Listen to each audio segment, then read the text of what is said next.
So let me start this up. If you got your mics on, turn off your mics, and then after this video, we'll start.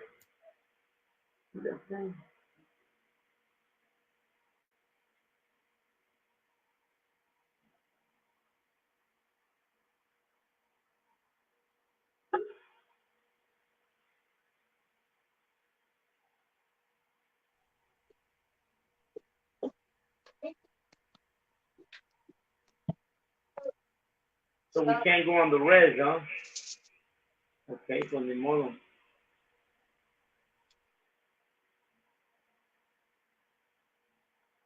Here we go.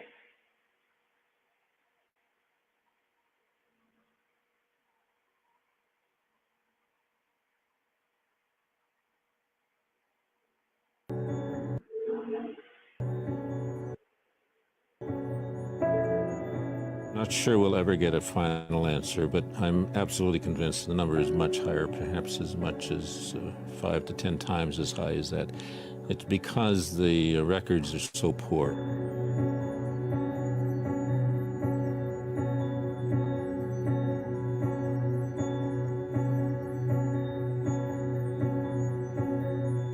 They just didn't bother keeping track of children who died. I think that's unacceptable. In my family, we lost two of my great uncles, and they died at residential school back in the 1910s. One of them didn't come home, and the other one did come home. He was very ill with tuberculosis, and he died very shortly after he came home. The two deaths had a great impact on my family. In fact, really changed everything. My great-grandparents decided at that point that they did not and were not willing to lose any more children. And so they ended up really running away, as the family story goes, in the middle of the night, running to Regina. At that point, there was a pass system, and you had to have permission from the Indian agent to leave your community, and anybody had the right to ask to see your pass if you were off reserve. So they really, when they fled to Regina, they really had to lie low like they were illegal immigrants in their own country. I mean, my great-grandparents spoke their language perfectly, beautifully, spoke Cree, and they were very deliberate in not passing that down to their children, and in not passing that down to their grandchildren. They didn't want us to know the language because they were so afraid. Our family went back to Brandon Residential School.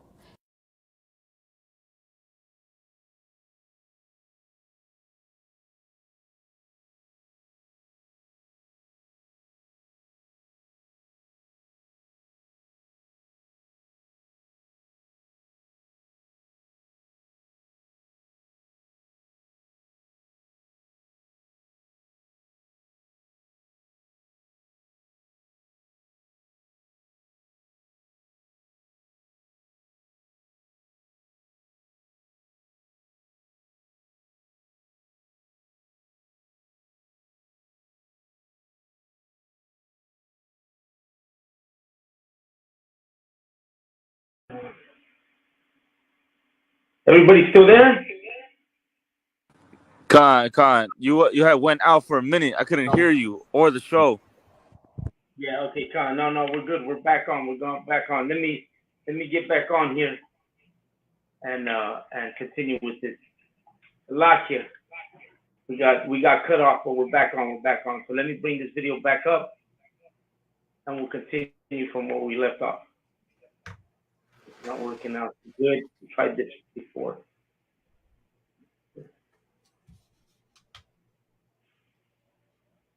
And for all the brothers joining in, the water, you know what it is. This is the La Neta every Monday. We're bringing the live broadcast straight out of California, La Neta. We got all of the East Coast and the West Coast together. We want to thank everybody for joining us and tuning in at Monday night show. Once again for joining in. We're going to get this show and let's start off where we left off right here. So let's go on. In the name of the Father, and of the Son, Our Lady of Good Studies. Pray for us. Our Lady of Good Studies. Pray for us. Our Lady of Good Studies. Pray for us. In the name of the Father.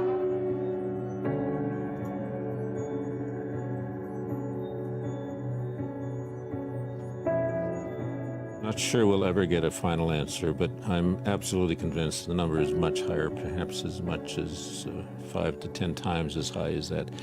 It's because the records are so poor.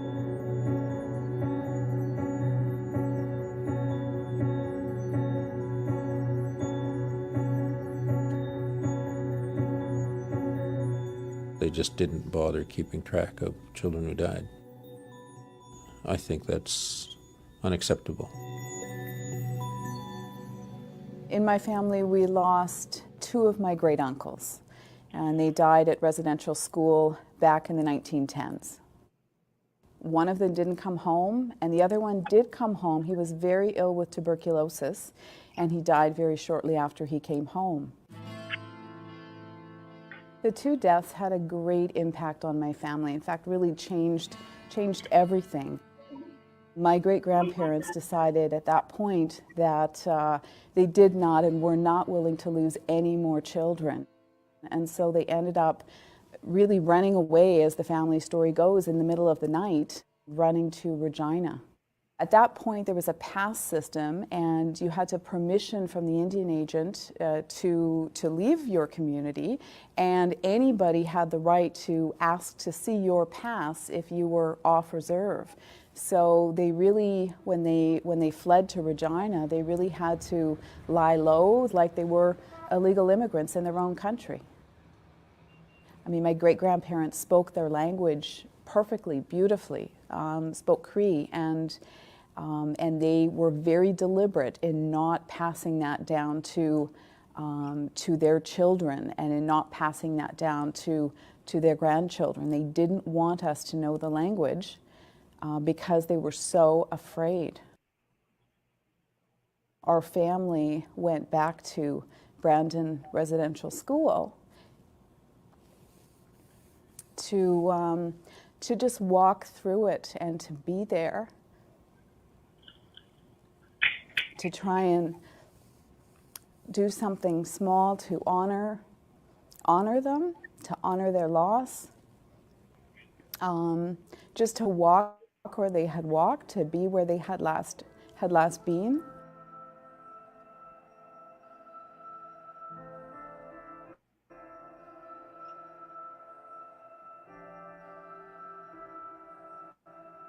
In the 1970s, we understand that a group of Girl Guides were planting trees and ended up discovering what was a grave site, a cemetery of sorts, but it was not marked. Part of the Indians' problem is in assimilating with the rest of the nation. So much horror and terror went on. When I think about the propaganda, it just, it's really, really painful when you know what actually occurred and when you know the impact in your family of what actually occurred and what you've lost because of it. News Magazine salutes Education Week with films of an Indian residential school. They learn not only games and tradition, but the mastery of words, which will open to them. A lot of that public perception is bullshit. Oh, pardon my language, but I have a very strong feeling about the way we were portrayed. They didn't portray us as, hungry, conniving, cold. I entered in 1948, and all through the 50s and part of, I left in early part of 60. My mom and my dad and my grandparents were really very spiritual. They believed in the creator to a fault. And the fact that we lived at a time where we didn't have any the amenities that we had, running water, electric lights, electric heat. So my mom always thought in her head, my boy, you're going to have all these amenities, you're going to have a good life. So when the clergies came in, of course, that was the attitude of our parents. In spite of all what was her reasoning, we didn't know. All we knew was that we were incarcerated. And that first year, we didn't like our parents. We didn't like our grandparents. We didn't like our extended families because of what had been pounded into our heads that Indians were no good. We had no culture. We couldn't talk a sensible language. So that was the start of my indoctrination, where they say, kill the Indian in a child. That's exactly what they were doing. Killing. When you left a residential school, it was very, very isolated incidents where people would go back and live on reserve. We were gone. I didn't return for years and years. I was on the move. So because of that shame and that, the reluctance to be able to relate to a family, I started realizing why my mom allowed me to go into residential. I graduated at 32 from civil engineering. And as I was coming down by receiving my award, was my mom against the wall. Right.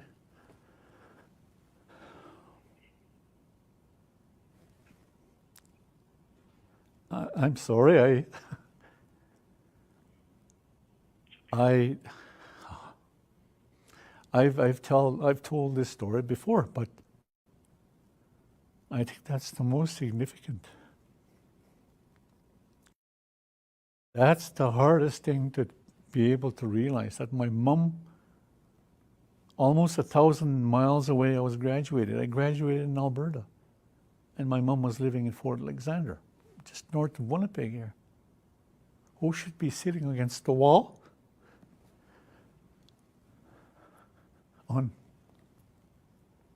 On that day was my mom. Her goal of having me graduate, what she didn't even understand in the early years, as to graduate. She was sitting right there on my day of graduation. All the abuses I've suffered, everything that's happened through my life, do not compare to what I experienced that day.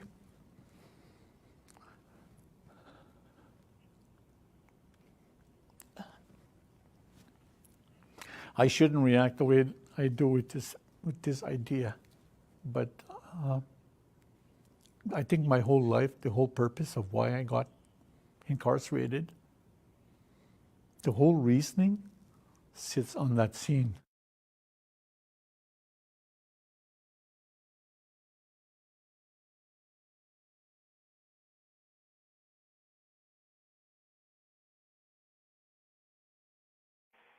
Is it finished? Is it stuck? Stuck? Concert, we could hear you. You can hear us? We're having some issues with it, but I'm trying to get out of this one because it's having some issues. But man, this is deep. What we're watching here. Too bad we can't see it correctly, but these are the people from the boarding schools that the Pope went to visit today. Let me log out of this, because it seems like we're not getting nowhere with it. I wish it could have been a little bit different, but I guess it's not. But I'm gonna try to run it again afterwards, see if we can get out of it. We can do it a little differently. So let me log out of this real quick and try to get us somewhere else with it. All right. Let's get out of this real quick. All right. Well, shalom, y'all. Bashim Shabbat Shalom to everybody, man. Salakia, we're having a little technical difficulties here. We're trying to jump on. You know what I'm saying? What you're seeing here is something else. You know what I mean? We're watching what's going on today If you're not familiar with it, the Pope, whatever his name is, the Pope today decided to go up to Canada to ask for forgiveness for what the Catholic Church had. Oh, there we go. Now I'm back on the water. So the Pope went out today to ask for forgiveness from the Native Indians for what they did up in Canada with the boarding schools. If you're not familiar with the boarding schools or the residential schools that existed up in Northern up and down, the California all the way up to Canada, the residential schools were more like a concentration camp than they were a school. You know what I'm saying? And if you take a look at what was happening there, you realize that what the Catholic and the Christian now, what's happening is that the Pope is going up there to talk about what the Christians did. So that's what the title is. If anybody has that, let me see, Malakma, if you got that title for the news that we got for that, anybody got that?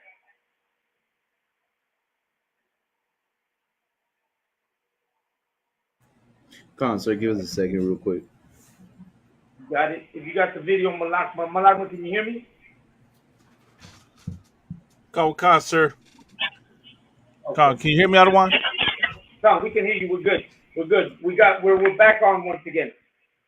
Did you want me to find it in English or in Spanish, Adawan? Okay, fine. So just as we get started here, to water everybody for joining while we jump on it. That video is really important. I wish I could have got it in better quality. I don't know what's going on with my internet connection, but we're here. I want to thank everybody for jumping on. You know what I mean? Amataza, of course, Ashka War, who's here with me today, Malakma, Lahab, Officer Zara White, the water for joining in. You know what I mean? Who else is with me? Right now, at the moment, it's us. And for everybody jumping on to our class, what is that? Yashar, Banak, the water for jumping on. You know what I mean? Nakazab, Jeffrey Owens. You know what I'm saying? I'm going up the list. Shout out for everybody for jumping on and watching the class with us. The water, Shabar, the water for jumping on. Halak, I know Halak is with us for a moment. I don't know what happened to Halak, but the water, everybody for jumping on. Hey man, this is important. I can't reiterate how important this is. This is important what's happening today because, what I'm going to go into is that the Pope decided to go up to Canada and ask for some kind of forgiveness. We're going to see right now some kind of something for what they did to the Native American Indians with their whole boarding schools and residential schools. But I'm going to let you know that 3 or 4 years ago, maybe a little bit more, Mexico had contacted the church also so that they could also come into an agreement and put to the side what happened in the atrocities that they committed on the indigenous people of Mexico. And Mexico had asked for the Catholic Church in Spain to send a formal apology directed to what had happened during the time of the conquest. And in return, both the Catholic Church and the Spaniard government said that they would never apologize for what they had done, that it was not necessary for them to apologize. In their eyes, on the contrary, they did Mexico a favor by doing what they did, the conquest. In their eyes, it was a favor that they did to the indigenous people. And they put to the side all the atrocities that they committed and the crimes against humanity that were committed against them. Just the same way that America and the Christian and the Catholic churches have done the same to our Native American Indian brothers. You know what I'm saying? Y es una cosa de lo que estamos hablando, lo que ha pasado con la gente indígena de México y la gente indígena de los Estados Unidos y de Canadá, con lo que las iglesias cristianas y la iglesia católica hicieron contra ellos cuando hicieron estas escuelas que se llaman las escuelas residenciales. Para nosotros los indígenas mexicanos eran las misiones que incorporaron en todo lo que era Latinoamérica hasta California por el hombre Junipero Serra, que era parte de la Iglesia Católica. Y lo que ellos hicieron fueron poner campos de concentración, era lo que eran para la gente indígena de toda Latinoamérica y de Norteamérica. Eran atrocidades las que ellos cometieron ante los ojos de la gente humana. Eso es lo que hicieron. Ante los ojos de todos, atrocidades fueron los que cometieron. Y eso es lo que está sucediendo ahora, que el Papa quiere ir a pedirles perdón a la gente indígena de Canadá por lo sucedido, pero todavía falta la raza mexicana, los latinos, los indígenas latinos, centroamericanos, los latinos de Sudamérica y los latinos, la gente indígena de Latinoamérica. ¿Qué tal con nosotros, verdad? So with that, I'm going to let Malaki take over so he can show that video and tell us a little bit about what we're going to watch, Malaki. Khan, sir, lo que te voy a enseñar, Arwan, es algo muy, ¿verdad? Le quieren decir que es algo histórico, ¿verdad? Pero a la verdad, esto es algo que seriamente es un insulto a la gente indígena, ¿verdad? Porque ¿qué pasó antepasado, Arwan? Que México también le dijo a la Iglesia Católica, ¿verdad? Que ellos debieran pedirle perdón a ellos y ellos, ¿verdad? No quisieron, no quisieron pedirle perdón a México, pero ahora el Papa, ¿verdad? Quiere ir a Canadá y a pedirle perdón a ellos, ¿verdad? Es un insulto a la gente indígena porque de todo lo que ellos han hecho, nomás van a pedir perdón. ¿Qué les van a recompensar en todo lo que hicieron ellos a la gente indígena, a los niños, a las mujeres, ¿verdad? Que varias de mujeres indígenas han desaparecido, muchas mujeres indígenas han dado abusadas, ¿verdad? Y violadas por estas escuelas. Y nomás lo que va a hacer este Papa nomás es ir para allá y pedirles perdón, ¿verdad? Y después en todo eso, ¿verdad? Esta gente, ¿verdad? Van y le ponen un, ¿cómo se dice? Lo voy a decir en inglés, un work banner, ¿verdad? Un regalia muy especial para la gente indígena, ¿verdad?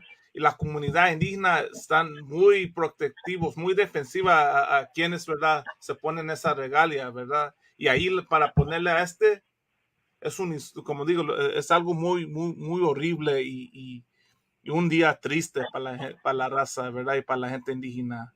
Pero si quieres, Arwan, le voy a poner el video. Okay, Khan, go ahead. Hoy el Papa Francisco hizo algo muy pocas veces visto. El Papa pidió perdón. Es verdad que no es la primera vez que un pontífice se disculpa por los abusos de la Iglesia, pero Francisco fue hasta el detalle en Canadá frente a comunidades indígenas que padecieron atrocidades en los internados católicos durante casi un siglo y nos regaló una imagen para la historia. Es el de renovar mi pedido de perdón. Las palabras del Papa retumbaron hondo. Pido perdón por la manera en la que lamentablemente muchos cristianos adoptaron la mentalidad colonialista de las potencias que oprimieron a los pueblos indígenas. Y su gesto.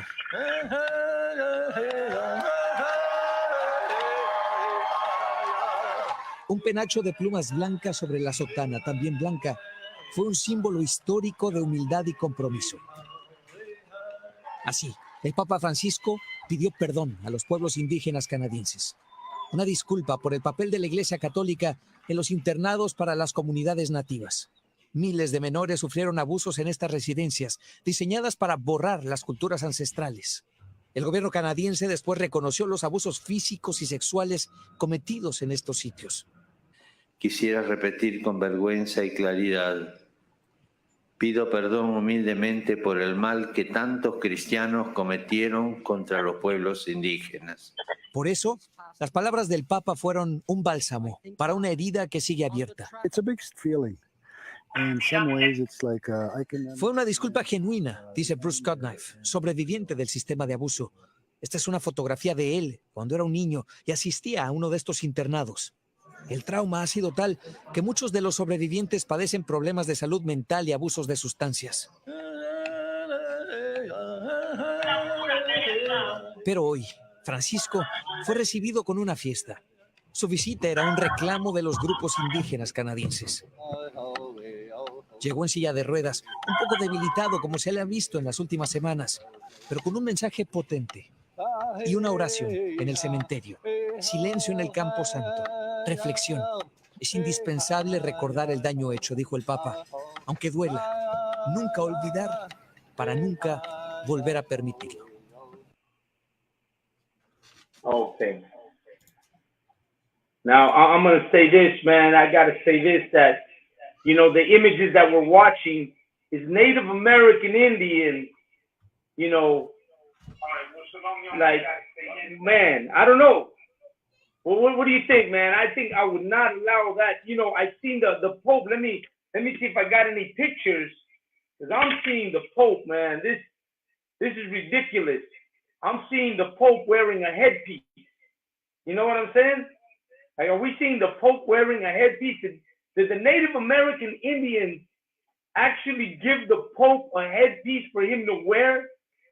After all that they've done to them, they actually gave him a headpiece for him to wear, to put on his head. And then how about all these Native American supposedly chiefs? You know what I mean? I'm pretty sure that we got dead, if it's so, we got dead Native American chiefs rolling over in their graves seeing this. This bastard's wearing a cross and he's putting on a headpiece. Oh man, that can't be. That can't be right there.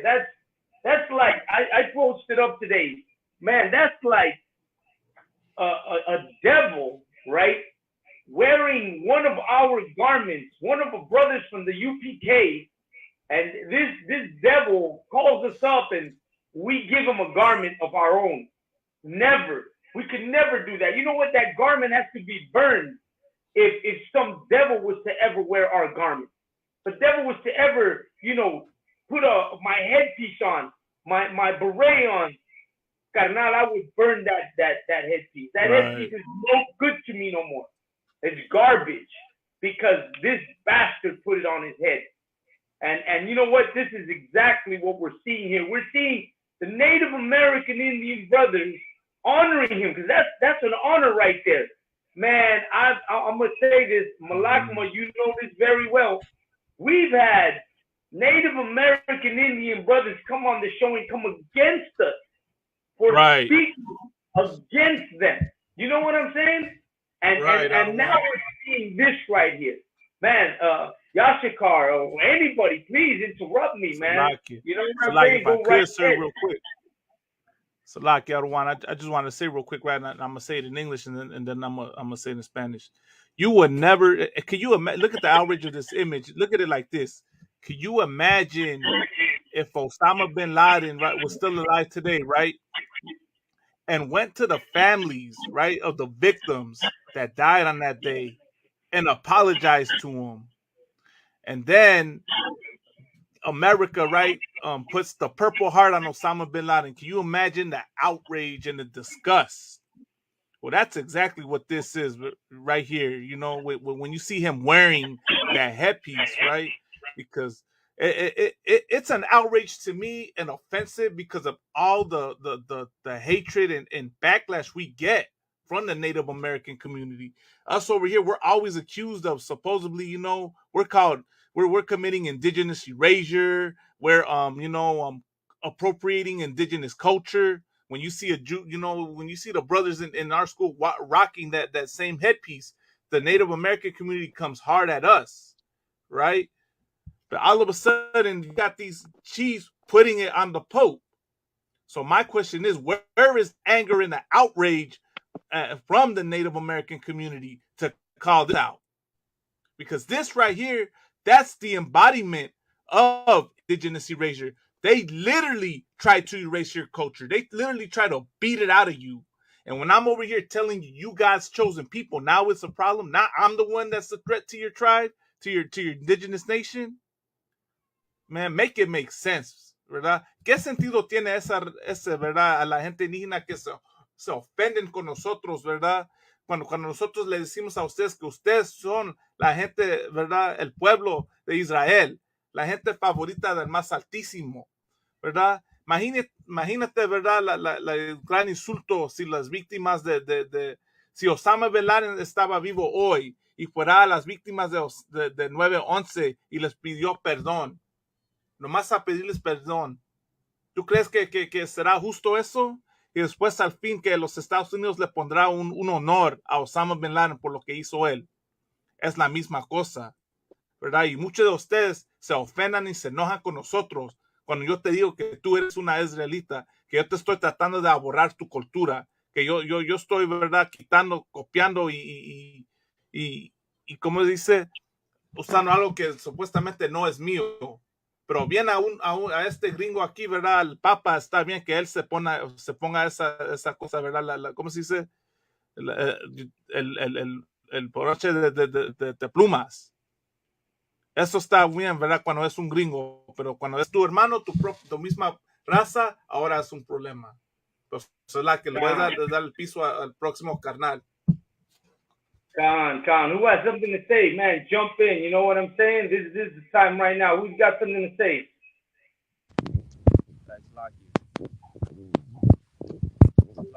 Man, it's a lot. Who's that? Man, it's a lot, yo. If I could.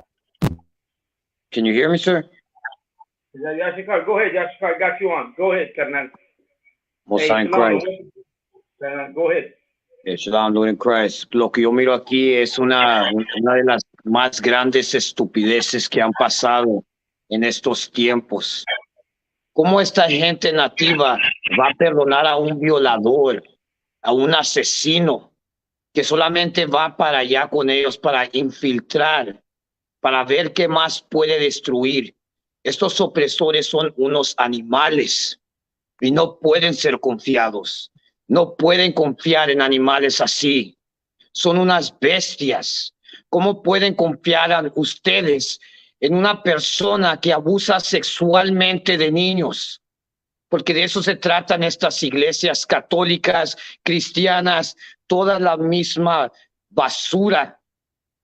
Y para que nuestra gente sea tan hipócrita, tan estúpida, para aceptar a un violador así, ese jale no hace sentido. Ellos vienen contra nosotros porque nosotros enseñamos la Biblia, porque nosotros les enseñamos que tenemos que regresar a los mandamientos que Dios nos dio. Ellos pelean con nosotros con todo lo que traen, pero llevan a su casa a un violador, a un asesino, el mismo violador y asesino que cometió todo ese genocidio contra ellos en el nombre de ese Cristo blanco. Es una estupidez. Y por eso es aquí en la escuela israelita de conocimiento práctico universal, aquí nosotros traemos la verdad, la pura verdad y solamente la verdad. Así que pónganse trucha, razas, con quién ustedes se están tratando, porque esta gente solamente busca para ponerles otra navaja en la espalda y seguirlos teniendo bajo muerte y violación. Es todo, algo.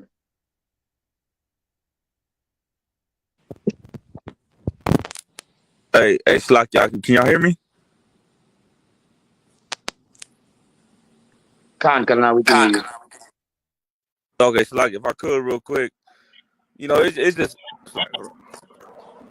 a shame how this how the Pope can, you know, put on a headpiece, you know, just say, you know, please forgive us, and he think everything's okay, just because he can say that, just because he put on a headpiece, he think he can receive forgiveness from the Gadites.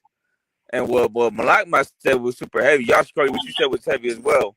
But what Malakma said, what if Osama Bin Laden, you know, after he did what he did on 9/11, and he went on national television and said, "Forgive me for what I did," and what the outrage would be. Listen, America would not forgive him just because he said that. Just because he says, forgive me," he will not be forgiven. The only way they will receive forgiveness is if their people died. Thousands of their people had to die in order for them to be forgiveness. And listen, that's the same way it's going to be with us. According to the Bible, if that Pope want to be forgiven, if he wants any type of compassion from us, it's not going to be, "Oh, just please forgive me," and then we put on a headpiece and everything's going to be okay. You understand? That's not what the scripture says. The scripture says, Revelation 13:9, and one of y'all brothers can pull it real quick. If not, I'm going to say it from the top of my head. You understand? One of them, they have to die. Their people have to die in order for them to receive, in order for us to receive justice. You understand? There's nothing for you to put a headpiece on and say, "Forgive me." That don't mean nothing.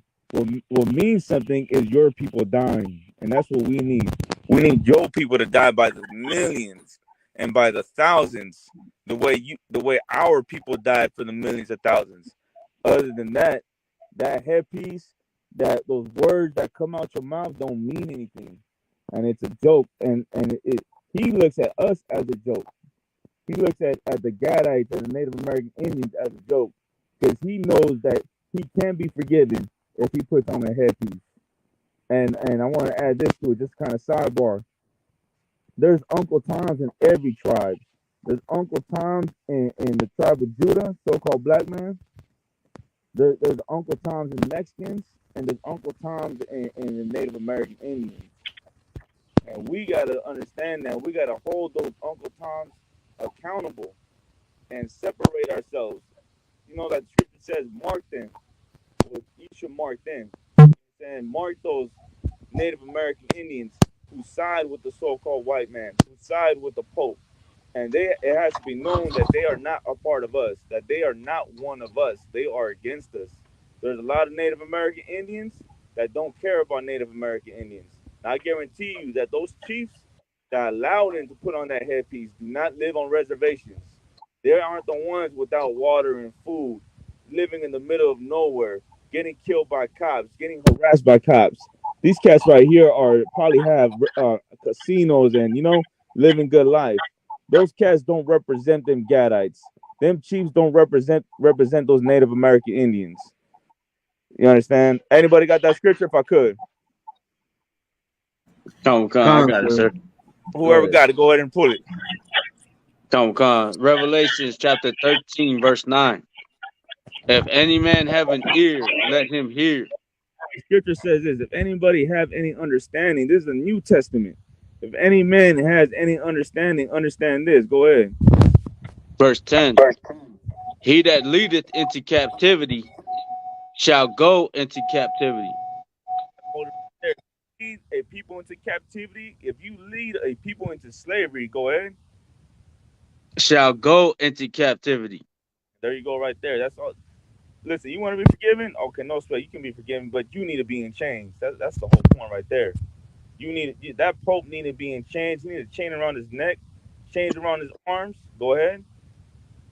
He that killeth with the sword must be killed with the sword. And so then the Pope say, okay, on behalf of Christians, can you forgive us?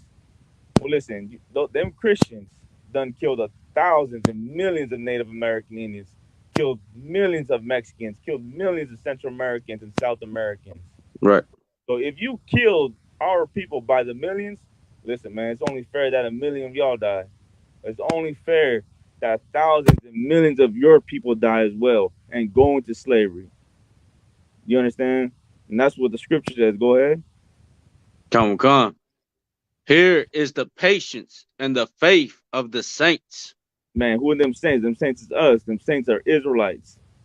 You understand? What we got to do is be patient, because there's going to be a time when them devils, when that Pope, he living a good life right now, but there's going to be a time where you're going to see that Pope. He ain't going to be with a headpiece. He's going to be with a chain around his neck and a chain around his arms and his feet, and he's going to be serving us. We just got to be patient. It's like, I'm going to pass it up to the next person.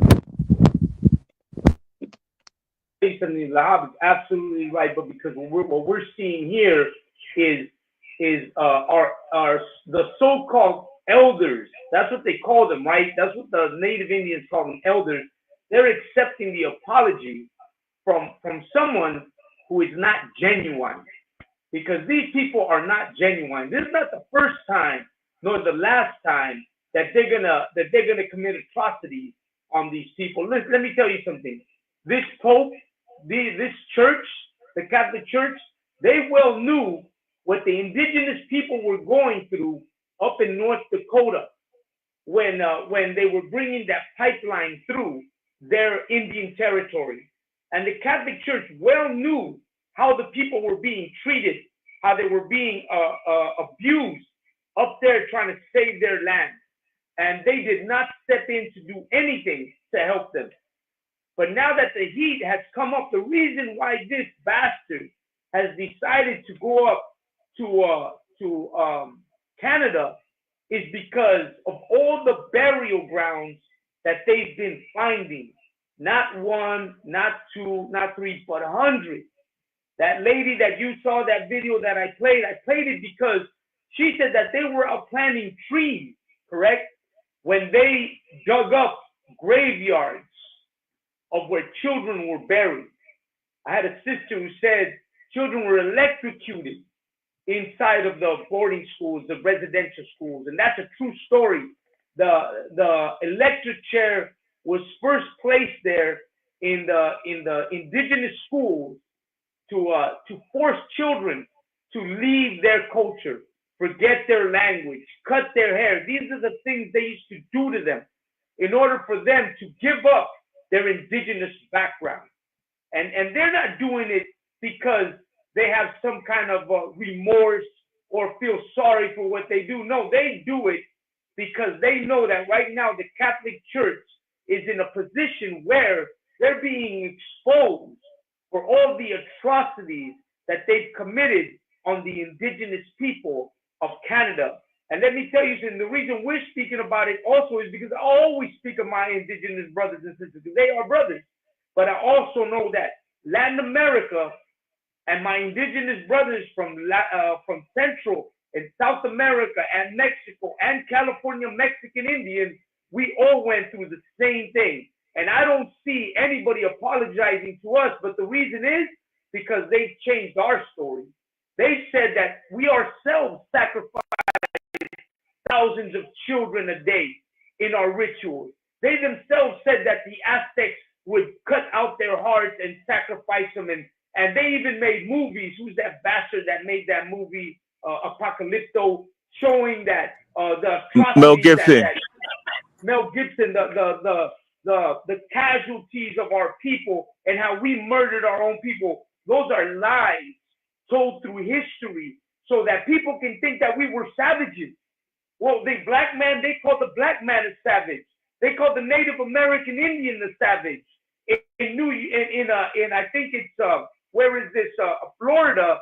They got orange groves, and under the peach groves, and under the peach groves, they found that there's burial grounds of black slaves that were, tossed there, and they died there, thousands of them, and now peaches grow in those areas. And the Mexican people, same thing, thousands of Mexicans that were found murdered, piles of bones. And they say, well, who killed them? Well, the Aztecs killed them. They would kill their own people. They sacrificed their own people. But now you're seeing the same thing. What a coincidence. You're seeing thousands of burial grounds up in Canada with the same thing. Thousands of children, men and women being dug up, bones being dug up because, well, who killed them? I'll tell you who killed them. The same people who killed the blacks, the Hispanics, and the Native American Indians. They are the ones who committed these atrocities against our people. And we biblically know it because we're in the UPK and we know exactly what happened. They're to blame for all the deaths of Black, Hispanics, and Native American Indians. All the atrocities that they talked that the Aztecs did, well, they did that. All they did was rewrite history. The Spaniards rewrote the history. The Catholic Church rewrote the history. They made it sound like they were doing us a favor. Like they're lucky that we came and changed their way of life. But these are lies told by what does the Bible say? The father of lies. Isn't that what he calls Esau? The father of lies? And that's exactly what they are. They're liars. And today, because they're like just yeah, trying to cover up all that. Go ahead, Falaki. Go ahead. if I could just say this one thing, like they can say what they want. Let's say the Aztecs, for just for argument's sake, they said they were sacrificing children, whatever. When Hernan Cortez went to Mexico, his own men said that they couldn't believe what they saw. It was like if they were in a dream, because you know what they saw? They say they saw a civilization. They saw people that were civilized. And the way we lived, the way our people lived back then, we were civilized people. You know what we did? We washed ourselves. We cleaned ourselves. We had soap. We had hygiene. We had a whole civilization, and that is something they didn't have. And that's a fact. Europeans didn't have hygiene. They weren't civilized people. You understand? They didn't know about the trash was all over the street. These were people that were uncivilized. So when they saw us, they saw civilized people. So what they had to do is report and make it seem like our people were uncivilized, so they can come over here and conquer us. So like that was it. So you're absolutely right, and you can go even further. Christopher Columbus himself said we were a peaceable people. That we bring peace with ourselves. We accepted these bastards. You know what? Let me tell you what the Black, Hispanic, and Native American Indian, what we had in common. What we had in common is we accepted them as a brother. We took them in. We helped them. The Native American Indians committed the same mistake. The Aztecs, the Mexica, the Toltecs, the Mayans, the same mistakes they committed, we committed. And likewise within our tribes, there was people against it, and there was people for it. There was, like Lahab says, there was Uncle Toms on all sides. There was Uncle Tom Judites, there was Uncle Tom Levites, there was Uncle Tom Issacharites, there was Uncle Tom Gadites, just the same way there is today. And that's why we're seeing, man, let me tell you something. All of us here today are witnessing history when we see this Catholic Church lying through their teeth, trying to show a different side. But like Yashikar Ban Yashikar said, there'll always be rapists. There'll always be child molesters. There'll always going to be abusers. There'll always going to be all these things that identify them with the worst type of human being that can walk the face of the earth. That's why the Lord loved us above every nation that was on the face of the earth, because he knew that at least we had compassion. Even for our enemy, we had compassion. The problem today is that we can't have compassion for each other.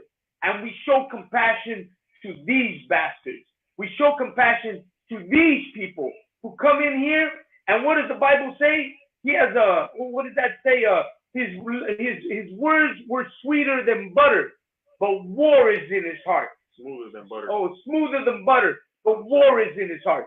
And this is exactly what we're seeing here. This Pope is coming over here with smooth words to apologize. He's coming over with a different attitude, trying to get, spread love, the Catholic love that he's got.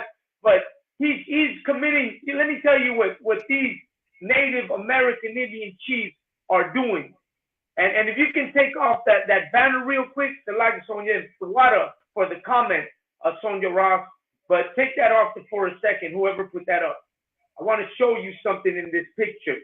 That's that handshake that destroyed the Native American Indians. That's the handshake that destroyed the black man and that destroyed the Hispanic brothers and sisters. That handshake is a handshake of lies and hypocrisy. And that's the same handshake that they're doing today. They think that handshake is honest. They think that handshake is sincere, but that's not sincere.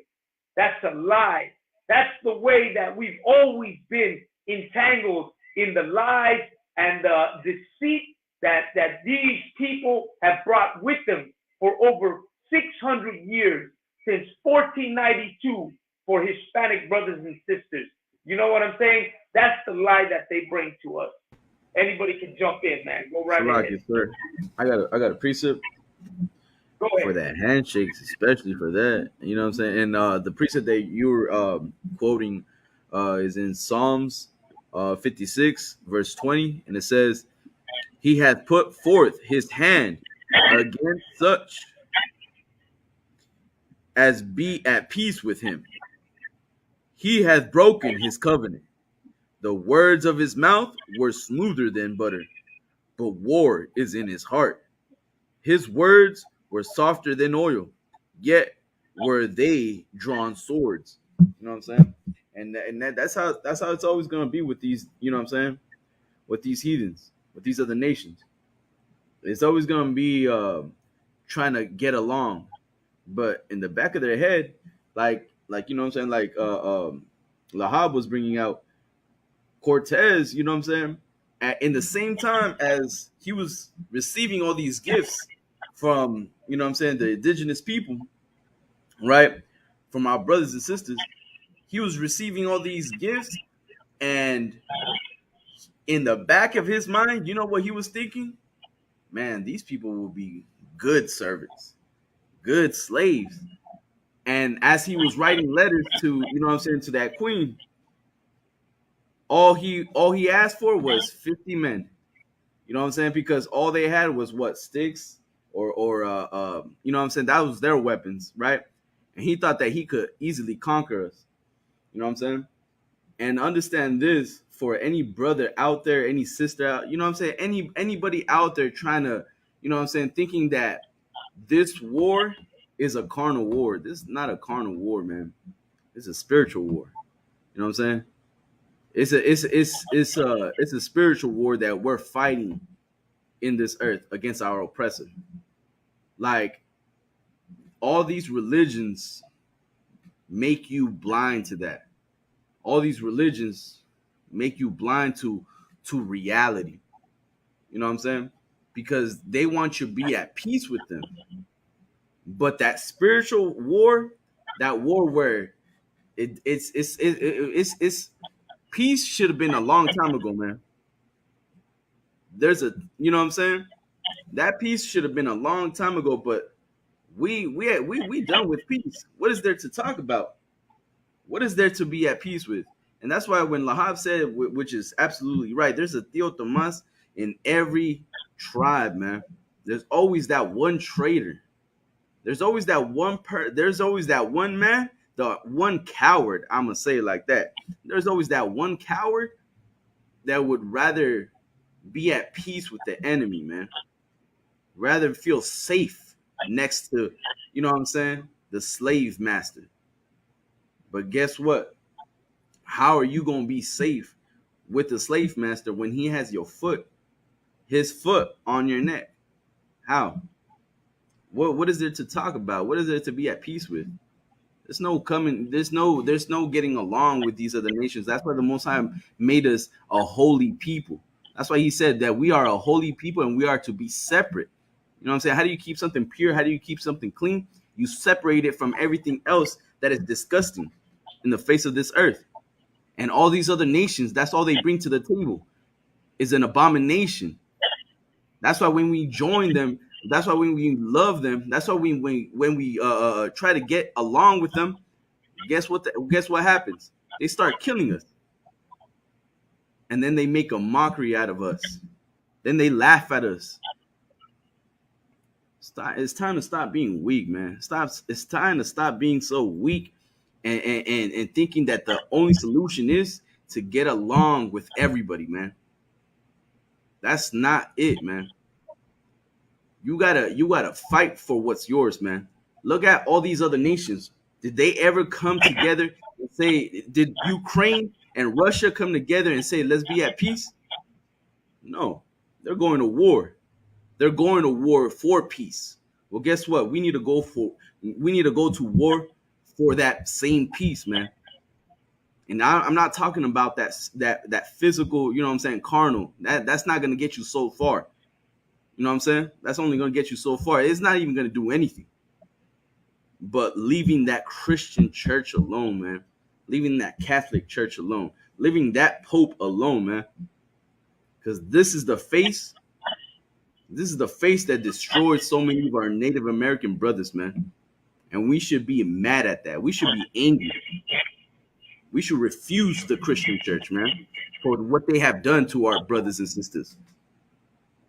So like that's it on that. Fine. Anybody else? Man, jump on in. So like if I could real quick, it's just, man, Go ahead, like I said, sir, like it shows the broken down spirit we have in this place. You know what I mean? It shows like how what the scriptures say, Hosea 4:6, how my people are destroyed for lack of knowledge. That just shows, you know, like how beaten down we are spiritually in America and in Canada, and that we would, you know, for to do that is just, I don't know how to say it. I don't want. My question is, why is the Pope even trying? You know, why is he trying to barely now apologize? You know what I mean? All of a sudden now he wants to go apologize. I wonder if part of it too is because they know who God's chosen people is. Maybe they think if they go apologize, you know, that all of a sudden these plagues will stop, right? With the COVID and the monkeypox. Now all of a sudden the Pope wants to admit his wrongs and go apologize. I mean, Salakia, that's just a hypothesis. I don't want to say that's official, but you never know, sir. Salakia. No doubt. Anybody else want to jump in? Right now is the time. Salakia, sir, if I may. Go ahead, Darwai. Yeah, I think somebody else wanted to speak. No, go ahead, Darwai. I'm gonna let you go ahead.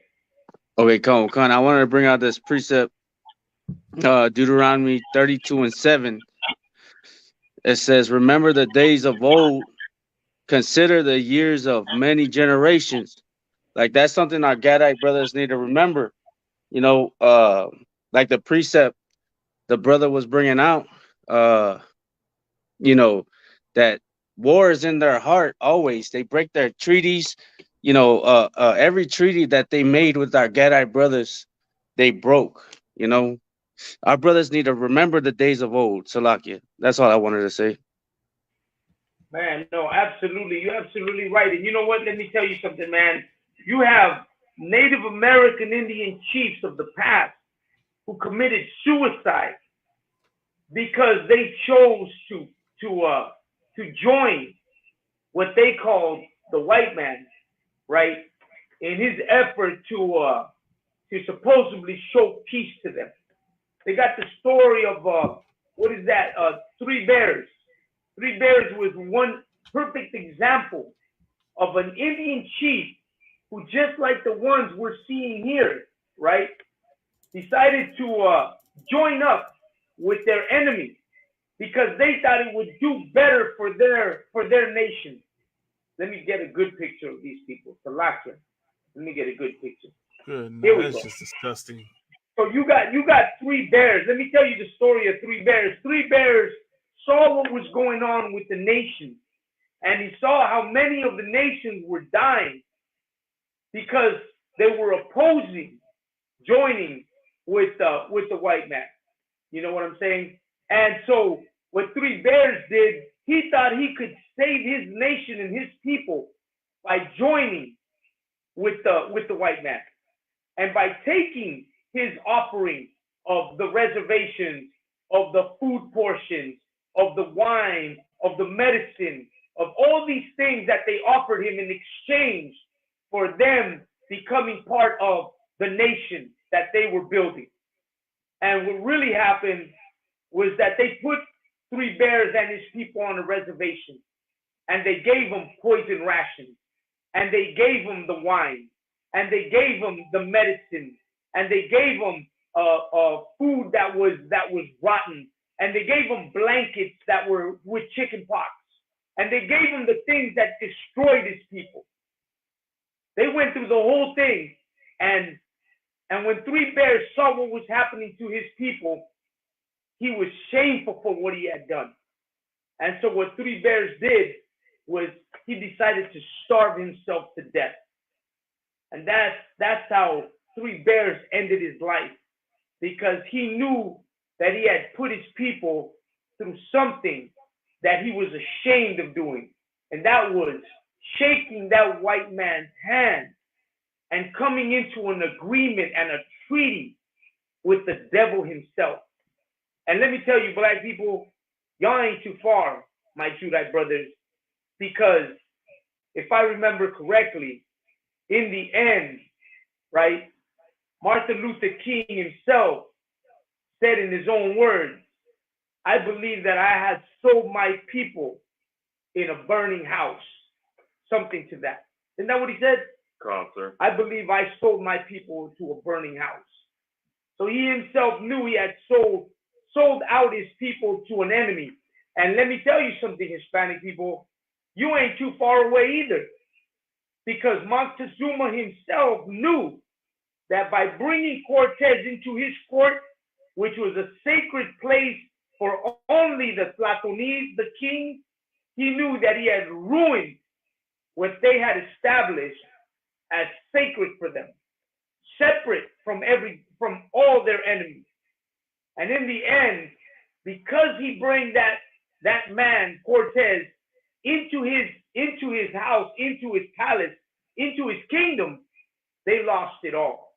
Seems like every time this man steps into our world becomes destroyed. Every time we serve him and give him love, in return we get death. In return we get poverty. In return we get the ghettos, the housing projects, right? What is that? Man, we get the worst of the worst. Every time we decide to become friends, in reality, we're hanging ourselves. We're killing ourselves trying to come at peace with this man. And we're seeing it all over again with this treaty that this man has decided to go and make today, because this happened today. This that you're seeing, these pictures that I'm showing were of today. This is not something that happened in the past. The Pope went to Canada today to apologize for what they had done during the boarding schools and the residential schools. But America hasn't stepped up. America hasn't said, hey, we apologize for what we did. We're sorry for, what was this man's name? It'll come to me. Shoot, I can't think of his name right now. But for the schools that this man created. Go ahead. Is it Junipero Serra? No, Junipero Serra was the one who made the mission. He was the one behind the mission, the ones that destroyed the Hispanic people. Because that's us are equal to the boarding schools and the residential schools, to all you Native American Indian brothers and sisters who hate Mexicans. Well, let me tell you something. Those missions were the same thing as the boarding schools. Those missions were the same thing as the residential schools. If any of my ancestors were still alive to tell the story, the atrocities committed to them, they would be equal to the ones you're talking about. And it just came to me. America, the person who made the boarding schools, his name was General Carlisle. That's who that is. They were actually called the Carlisle schools. That's the first name they were named. And then they made them the boarding schools. But the original name was General Carlisle. He was a general in the military for the United States Army. And he decided to come up with a great plan to save kill the Indian and save the man. That was his whole theory.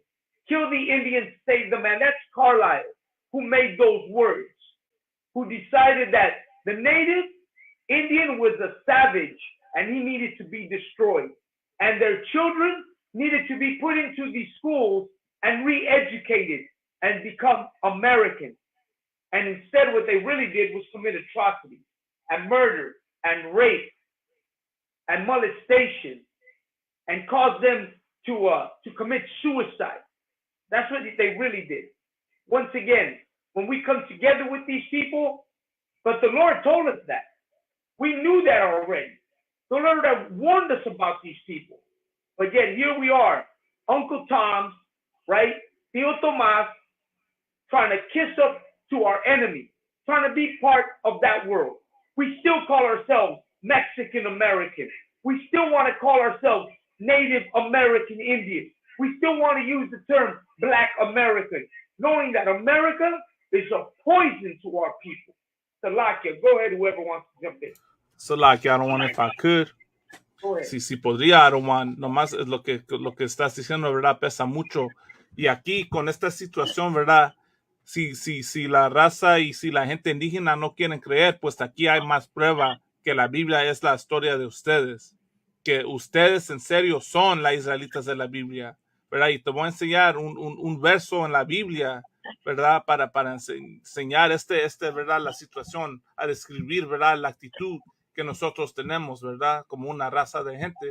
Si una tropa, ¿verdad? Se fue chuper Baba Kasha, agarrarme el libro de Proverbios, capítulo 29, verso 2, ¿verdad? Para enseñarte, ¿verdad?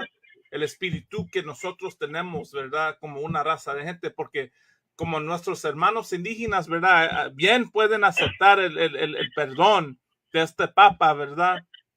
Nuestra raza mexicana se quieren llamar, ¿verdad? Chicano, ¿verdad? Mexicanos americanos, ¿verdad? O Mexican American, ¿verdad? Nosotros somos la única raza de gente que bien queremos amar al enemigo, ¿verdad? A nuestro opresor le queremos dar el amor y a aceptar, ¿verdad? Todo lo que ellos el abuso que ellos nos dan a nosotros, le podemos perdonar. Mientras a tu propio hermano, no le puedes perdonar para nada. Le quieres a matar, le quieres a tener ese rencor. Pero cuando esta propia, ¿verdad? La cara de toda la maldad, de toda la atrocidad que ellos han hecho contra nuestra gente, nomás simplemente pide perdón, bien le quieren poner, ¿verdad? Ese ¿verdad? Regalia espiritualmente a ese papa. Bien, cuando tiene también esa misma cruz que usaron a quemar a tus ancestros indígenas, ¿verdad? Bien, eso está bien. Pero si alguien lo tiene, Papa Kesha, para pensarlo. Yo lo tengo, oficial. Tú, carnal. Go ahead. Y ese es el libro de Proverbios 29, versículo 2. Cuando los justos dominan el pueblo, se alegra. Mas cuando domina el impío, el pueblo gime. Cuando los justos dominan, el pueblo se alegra, ¿verdad? ¿Cómo estaba la tierra antes que llegaron estos opresores? Antes que llegaron estos gringos, ¿verdad? La tierra estaba bien, ¿verdad? El agua estaba limpia, el aire estaba limpio, los animales estaban en abundancia, ¿verdad? No habían animales que se mataron, ¿cómo se dice? Se extintaron, ¿verdad? Los ¿cómo se llama? The buffalo, ¿verdad? How do you say buffalo in Spanish? Salakia. The bison. Todos esos animales, ¿verdad? No los mataron. Yo sé que se acuerdan ustedes de ese opresor que se llamaba Buffalo Bill Cody, lo que hizo él, que mató a todo el búfalo, la comida y los animales de aquí, de esta tierra, para hacer que nuestra gente se mueren de hambre. Porque eso es lo que son ellos, ¿verdad? ¿Y qué es la segunda parte de ese verso otra vez más, Salah? Salakia, sir. La última parte. Proverbios, capítulo 29, versículo 2. Cuando los justos dominan, el pueblo se alegra. Mas cuando domina el impío, el pueblo gime. Cuando domina el impío, el pueblo gime, ¿verdad? Ahorita, ¿por qué crees que el mundo está como está ahorita? Que está el COVID y la varicela de mono y la contaminación, la tierra se está muriendo porque el impío ahorita está en poder, ¿verdad? Está en control de todo. Cuando mira el espíritu de nuestra gente, el bien espíritu y corazón que nosotros tenemos, que le podemos dar el perdón. Por ahí sabes que ustedes, ¿verdad? Gente indígena y raza, ustedes ahí, eso es enseñanza para ustedes, que nosotros debiéramos tener control del mundo, ¿verdad? Eso es prueba que nosotros somos el pueblo de Israel, porque nosotros somos una gente, ¿verdad? Una gente que que es una gente justa, ¿verdad? Una gente justo que nosotros debiéramos de tener control del mundo.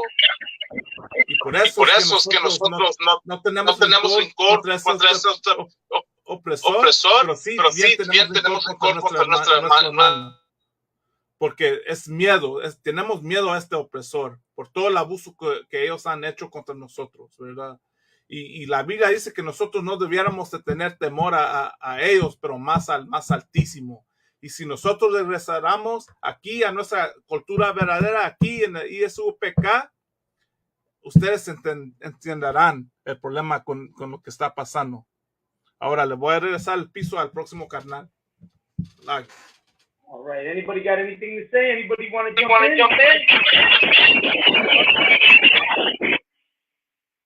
Anybody want to jump in?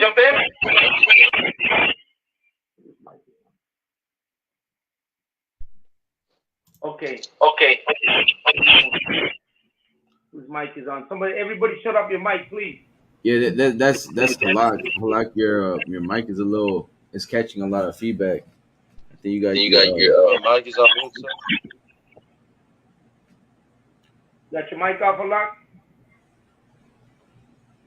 Okay. His mic is mute. So let me tell you, no matter where you live in America, no matter where you live, no matter what city you live in, what state you live in, man, there's indigenous people where you live. Brother, in San Jose, you got indigenous people in San Jose.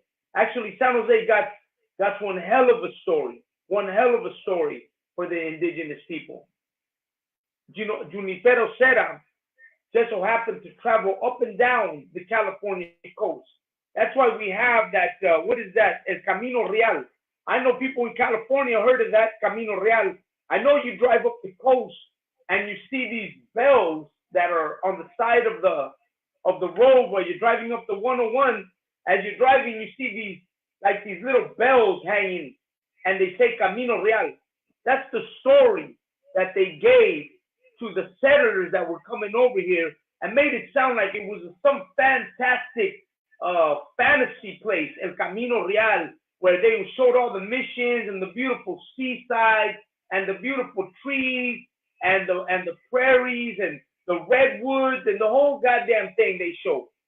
But they always made sure to let you know that the Indian was a savage.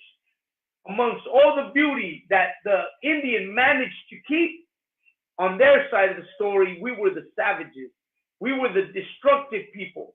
But yet, all the time that we were here, we were able to keep the beauty that the Lord had given upon us, man, because the Lord gave us this place to keep. Let me tell you something, how you know we're the Lord's children. Because the Lord gave us to be the land keepers, right? I believe that, who is Moses? Aaron? Aaron? Aaron invented the plow. Isn't that true? I'm not sure. I believe Aaron invented the plow. If you take a look at the history in the Bible, I remember this correctly. If you take a look in the Bible, Aaron invented the plow. That's who invented the plow. You take a look and you go back to when they were working the land. I believe it's in the book of Exodus or Genesis. You'll see that he invented the plow. He was the one who made the plow. Who else? Like, do you mean you're talking about Adam? No. It was when Moses. When Moses was with Aaron, and they were tilling the land. And how do you till the land? Now we use a plow to till the land. Isn't that what we use? That's how you till land today. You use the plow. Well, the plow we know today, which is that metal anchor that goes into the dirt and turns the dirt around, well, that's an invention that comes from that time. And that's what Aaron used to plow the land. And I almost remember correctly reading that. And I was kind of amazed because I was like, wow, I didn't know that's how far we go back to being the people who took care of, the land, took care of the ground. And isn't it biblically, right? Adam and Eve, didn't the Lord give Adam to take care of the land? Isn't that what happened? Alan was given the duty to take care of the land. to take care of the food, to take care of everything, right? And we still, in our generation, we still have that duty. You still see the Mexicans out there in the fields taking care of the land. You still see the Native American Indians taking care of the land. You know what I mean? We still doing that to this day. We still the land keepers. What is Esau was given the gift of war. The sword was given to him. To this day, Esau still has that gift of the sword. He still kills with the sword. He's still the same one as we are still the same to this day. We still keep what was given to us. And we should understand that, you know what, we make a difference. And this whole thing of the Pope going up there and trying to show a different face, that's never going to work. Because what was that? They were the murderer from the beginning. Isn't that what it says? He was a murderer from the beginning.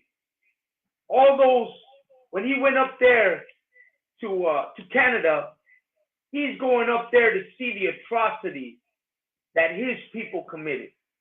Because that Pope is a bloodline to all the other popes before him. He's the same as all the other ones. He ain't no different. He carries the same judgment that they're all going to have. He carries the same shame that they all have. It doesn't change. They still maintain the same. They're the ones that caused all that. They're the ones who did all that. And he's just, what is that? They've been passing down generation to generation, not only the wealth, not only the land, not only the, what is that, their royalty, they're passing all that down. And with that, they also pass down all the atrocities that all of them have committed. This man walks with everything. He's walking with the crown of being a pope. What is he, Pope? I don't know. I think I got a picture of him here that I've shown right now. Right? Let me try to find it. Let's find out exactly which Pope this guy is. Because what he's really doing is he's still carrying the same thing that they've all carried. It ain't no different, man. He's not. Who is he trying to fool with this? You know what I'm saying? Let me. Hey, Kazak, if I could real quick, and listen, it makes sense. Like if you in the world, right? It makes sense for you to try to join the Pope, because that Pope, you know what he has? That Pope has power. That Pope has power. He has wealth. He has a military to back him up. You know, so our people that see him, it makes sense for them to join him because they're afraid and they feel like they should join him. That seems like a logical reason for them to join him because, like I said, he has power.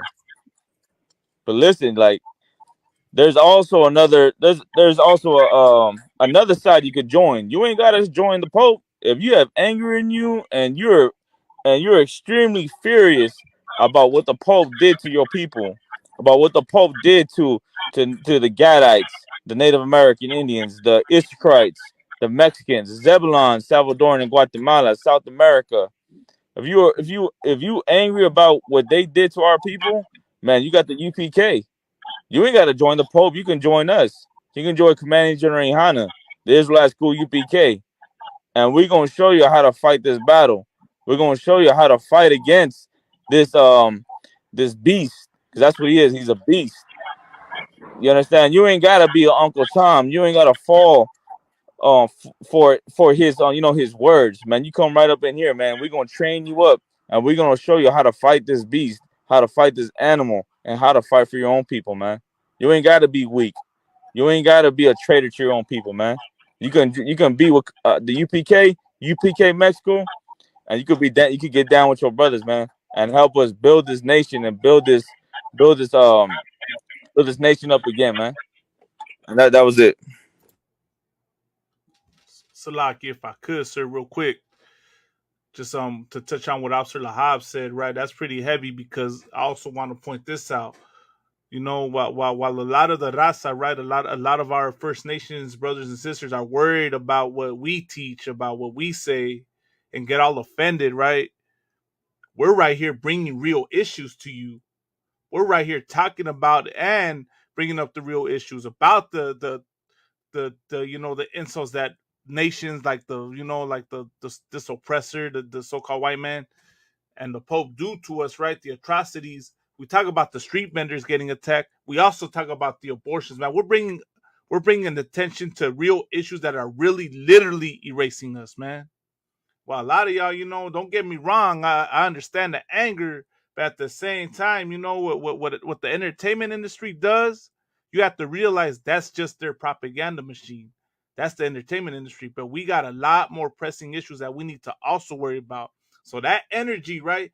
That energy and outrage that we saw about Tiger, well, now is the time to show that same energy and outrage at what this Pope did to our First Nations brothers and sisters, right? Because we think that the indigenous tribes right here in past the other side of the border with Mexico are two different people when we're the same people, right? Mexico, like I said in the Spanish earlier, Mexico asked the Pope for what was it? Was it the Pope or was it Spain, right? With the Catholic Church, one of them, he asked them for an apology and they refused.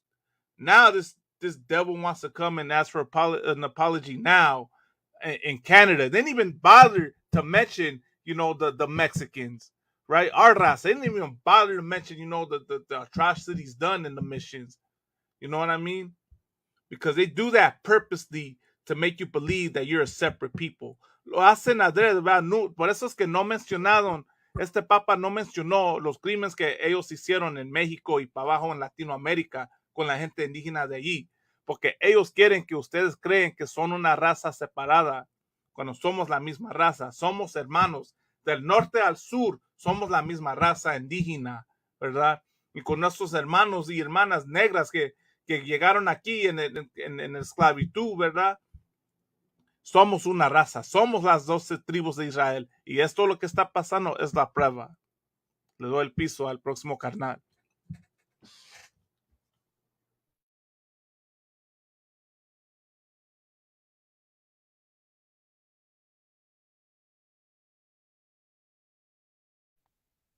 Salaki, sir, you're muted.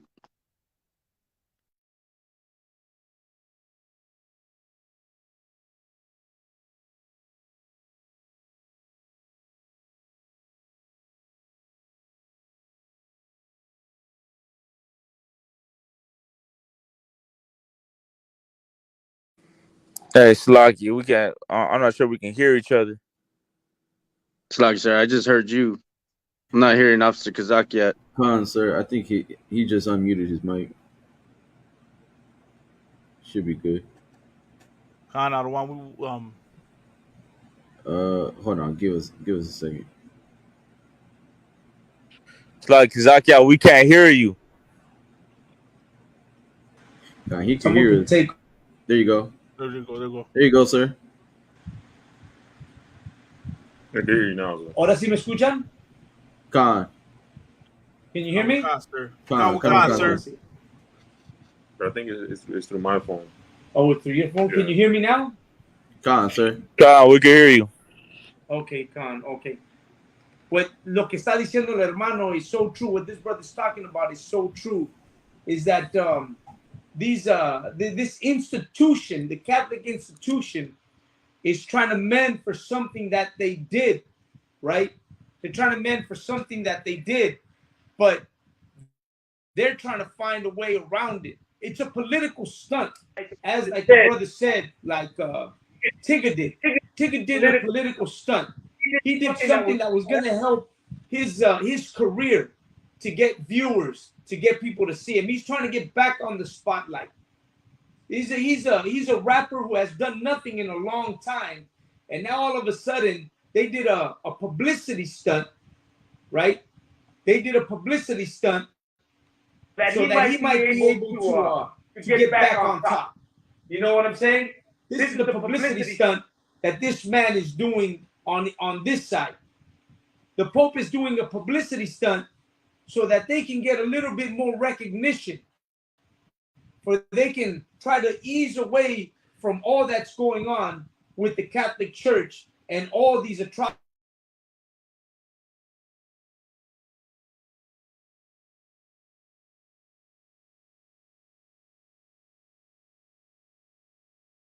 single decade and every single century. We should not be fooled by them. We should not be blindsided by the ignorance of other people who are saying, "Oh yeah, you know what? Let's be friends." They're trying to settle. Let's put to the side, because that's what they tell us. They tell us, let's put it to the side. Let's forget what happened in the past and let's start new.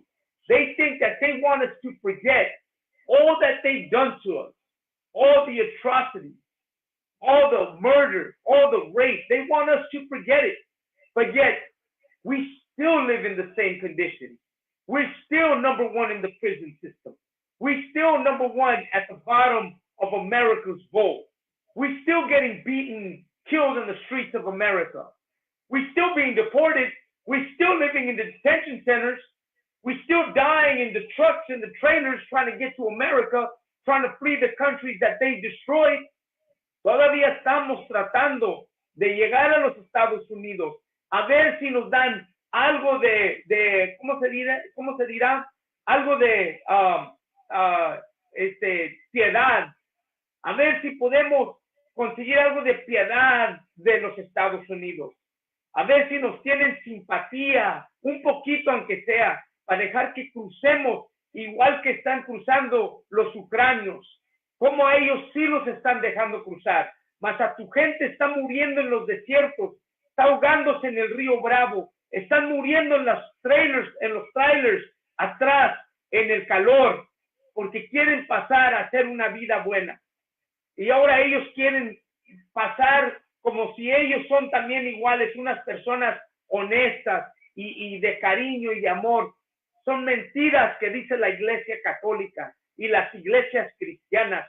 Nunca nos han tenido compasión y no nos tienen amor, porque si tuvieran compasión o amor, todo el dinero que tienen las iglesias ya lo hubieran usado para ayudar a nuestra gente que estaba enjaulada, para haber pagado abogados para que nos hubieran sacado a nuestra raza, a nuestra gente, a nuestros hijos y a nuestras hijas, a nuestros hermanos y hermanas que estaban tomados captivos en estas áreas de detención, que en realidad eran campos de concentración para la gente de Latinoamérica, salvadoreño, guatemalteco, hondureño.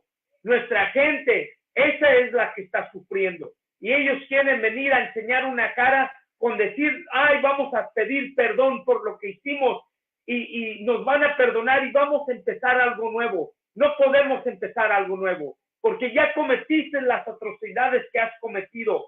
Ya has hecho de nosotros una masacre y ahora quieres que te perdonemos. Es imposible dar este cachete para que me des la cachetada en el otro.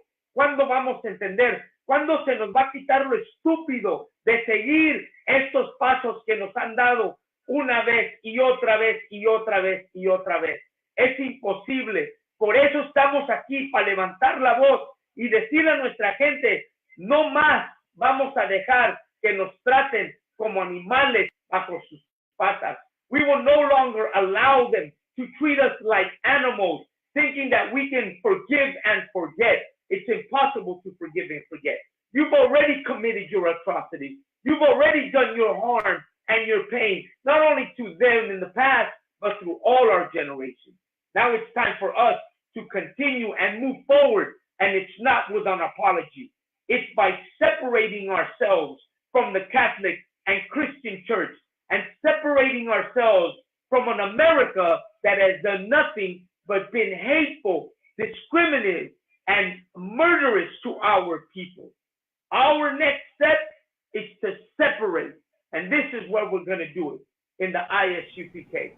Let me tell you something. We're running out of time, so I want to go down the line and have each one of these brothers comment on what they think of the situation that we're looking with the Pope and what he's done to go up to Canada and try to ask for an apology. And please add what these Native American Indian chiefs are doing also by shaking the hand and sitting around their table and going into their houses and their White Houses and inviting them to join into these treaties that have never done nothing for our people. What is it with these people going to their White House and beating their drum, going to their churches and try to beat their drum in their ceremonies.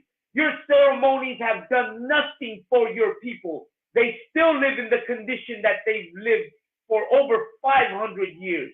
What good are these ceremonies? What good are these treaties? What good is you kissing their hand, or him kissing your hand, or you standing side by side with the devil himself, those that are robbed, raped, and murdered your people? So with that, man, let the first brother come on. Oscar Ward, let me hear you. Go ahead, Oscar Ward. Sir, I just want to say, man, there's that precept that says, though hand join in hand, how does the rest go? Though hand join in hand, the wicked shall not be unpunished. And what we saw today is that right there. When those leaders of the Native American people, of the First Nation people, were shaking his hand, they think that they can be one and be at peace with the deaths of their people because the Pope has apologized, and now they think that they can be hand in hand, when they don't know that there is a power in heaven who is just, who knows that people need to die. The scripture says there's a time for everything. There's a time for people to be hurt. There's a time for people to die, and that's when they do injustice to another people, man. If the Lord sees it fit, then that people need to die. We have that in UPK. It's called self-defense. You understand? And the Pope already knew about those children dying. It's nothing new to him. He already knew the history of it. I don't doubt at all that he knew the history of those kids being dead. So him apologizing really doesn't mean anything. It has nothing to do with him caring about dead children, dead First Nation children. He doesn't care. That's the least of his intention. Do you understand? His intention is a whole other one that we don't know right now. But one thing we do know, it has nothing to do with him caring about those children. You understand? The Catholic Church is known for raping children. He's gonna go rape children probably after this. I don't know, but he's part of an organization that rapes children. It was happening inside of those schools, residential schools. Children were getting raped, molested, electrocuted with they had the electric chair in there. Children were being put to death in there, being hanged. You understand? What about the people who are still alive? What about them? Is Asari going to take away the pain that they have every day? Is it going to take away the tears that they shed when they talk about what happened to them when they were children? Do you understand? It's not. You understand? That's not going to change. And I just want to say, man, that's all I want to say. That's it. I don't got much. Okay, man. No, that's excellent. That's excellent. Let me see. Let me go to Halak. Halak, let's get you to say a couple of words there. Go ahead, Halak. I just want to say Esau hasn't paid for anything. He's the only one who hasn't gone to jail. He's the only one that Esau never goes to jail, regardless. I mean, he'll run over a cat and they'll slap him on his hand, but he hasn't paid for any unjustifiable atrocity of the so-called Gadites, the so-called Native American Indians. He hasn't paid for anything of that. Y qué vergüenza que nuestra gente ahí vaya bien caitudos. Esa es la palabra correcta, caitudos. That's a Guatemalan word. Bien caitudos, no les queda la chancla y ahí se la van a poner a fuerza, sabiendo que esta bestia los violó, los mató, les metió esa doctería de las misiones y ahí están con sus narices, como dice el Capitán Mashak, Captain Mashak dice, your nose all over the white man's butt cheeks. That's all I have to say, sir.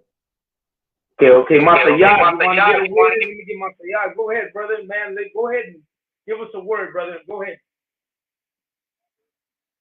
Hear me? Everybody hear me? Yeah, we can hear you. Go ahead. Yeah, that's embarrassing, man. You know what I mean? Fucking man, like our people are they suffer from una enfermedad mental. You know what I mean? Like I always say this. I used to say it on your show a lot. Ese famoso Stockholm syndrome, man. That shit's fucking killing our people and shit. You know what I mean? That's all I can say, man. We gotta change our ways up here first, you know? Cause that shit's crazy. Straight up. Okay. Zara White, let's get a Zara White to type some words. Go ahead, Zara White. Yeah, come, sir. I just basically wanted to say, you know, an apology without action is like faith without works is dead. They want a true apology, like the precept officer Laha was bringing out. You know, he that leadeth into captivity must go into captivity. You want to apologize, you must serve the people who you've destroyed for the last 500 years. Salakia? Yeah, you must serve the people that you destroyed for the last 500 years. You got to serve them. You know, you got to be in chains. You got to suffer the atrocities that you've put them through. You know, it's like the laws we have in the Bible. If you steal from a man, you must give him back what you stole, and then some. You know, like Christ said, if a man asks for your cloak, give him your shirt too, your garment too. You know, I'm paraphrasing. So if these people want to apologize, they got to pay back for everything they've done. Faith without works is dead. So is an apology. Apology without works is also dead. And that's all I wanted to say. Okay, Khan, the water. Yashika Banyashika, go ahead, Yashika. Khan, another one, Khan. I just want to say, I'll say it in English. As long as our people are following our oppressors' religions, we're always going to be destroyed. We're always going to have self-hatred and loving the people that murdered, raped, and pillaged us. That's why everybody needs to come here in the truth. The Israelite School of Universal and Practical Knowledge, this is the home of the truth. Everything else is a goddamn abomination. And may the Lord bring down curses and death upon this nation for the atrocities they've done to blacks, Hispanics, and natives. That's it, out of one. I'm still with us. Khan, you said Laha, right? Khan. Yeah, if I could just real quick, you know, just kind of touch on this is you know, there's gonna be a lot of Native Americans, there's gonna be a lot of Mexicans, a lot of blacks, you know, a lot of our own people that are gonna side with the Pope and side with America. But listen, what they don't understand is that there's a consequence when you side with our oppressor, when you side with the America. Who's gonna hold you accountable? God is gonna hold you accountable. The God of the Bible is gonna hold you accountable for siding with the people who oppressed his people.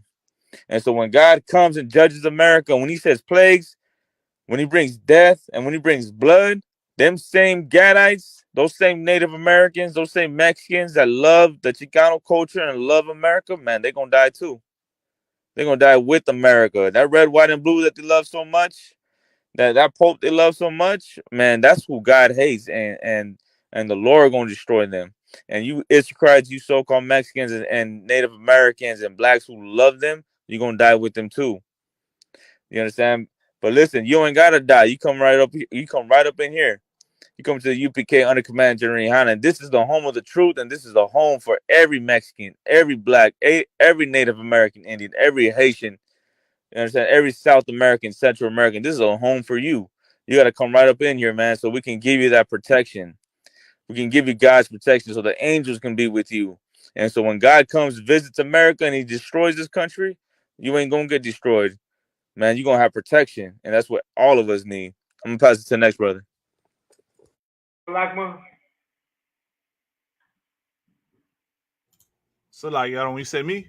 Okay, no sweat. Go ahead. Take the floor. So I just want to make a quick question. Have y'all seen any other podcasts talk about this situation right now? Anybody? La right? I'm not tripping, right?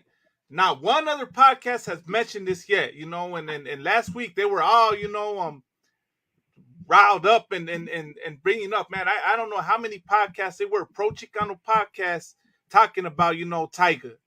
Well, today, y'all real quiet today. I've not seen none of y'all talk about this, you know.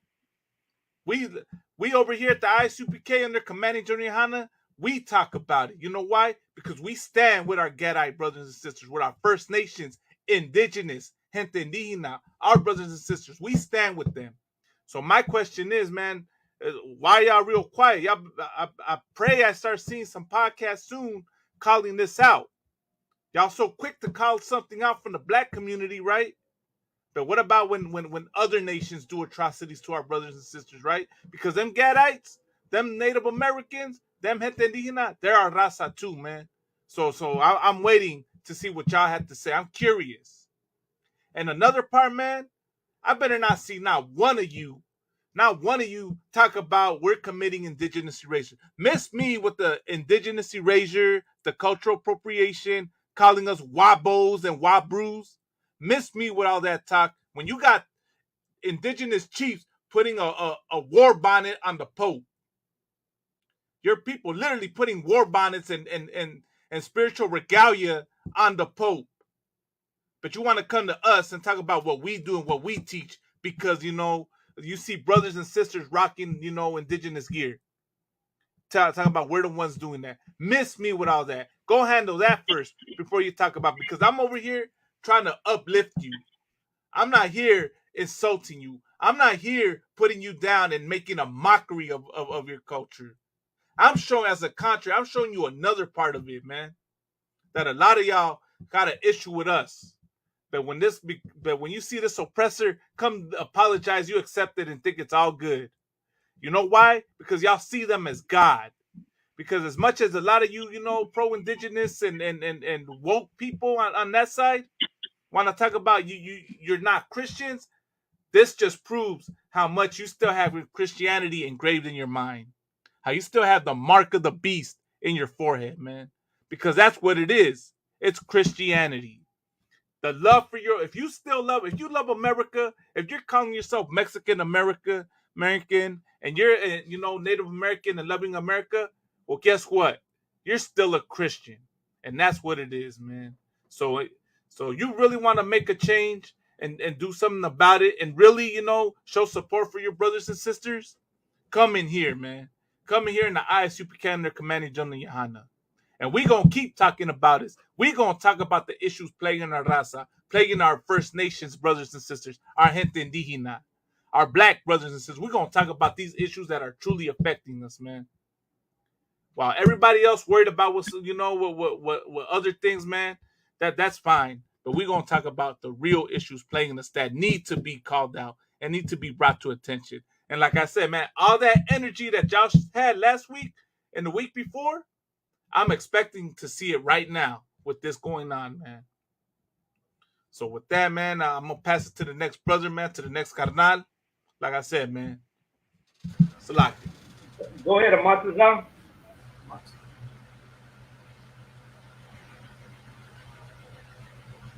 Amatazan, can you hear me? Go ahead, Sir, I could hear you. Salaki, my mic was muted. But I mean, for any brother out there, you know what I'm saying? Any brother and sister out there, y'all, you know what I'm saying? You guys got to look at what's going on and actually evaluate what real success is. You know what I'm saying? Because what these Pope and the Uncle Toms, right? They try to get a dub in their own way, right? And I'm gonna just put it like this, right? I remember hearing from John Muhammad one time. He said, you know how you have won the battle, you know how you have gained success, or you know what real success is in life is when you're eating and your enemies is starving. You know what I'm saying? Like when you are doing good and your enemies are doing bad. That's power. That's good. That's some real success. And what you see right here, like I don't know if you could, whoever's the monitor, right? If you could bring up that picture of the Gadites pushing, you know what I'm saying, that Pope in that wheelchair, because that's after after all this genocide, all this killing, all this murdering, all this raping. You shake the hand of your enemy, and what do? Oh, you gotta walk him down while he's, you know what I'm saying, you gotta push him. You know what I'm saying? You this is disgusting right here. This is disgusting. And this is not how you receive an apology. This is like a slap to the face. You mean to tell me your children, you mean to tell me your ancestors are buried in the dirt, and now you get to shake the hands of the people who put them in the dirt? That is a disgrace. Like that is a shame. You know what I'm saying?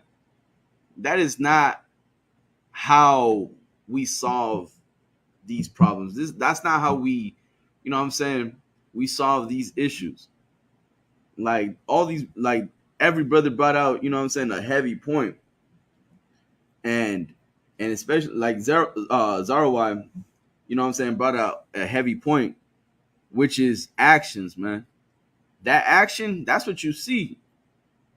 And all these actions that you see, you know what I'm saying, these religious leaders doing, you're gonna see nothing but, you know what I'm saying, destruction coming to our community. And if you on the side of them, like Lahab said, man, there's plagues coming to this earth, man, that our enemies deserve.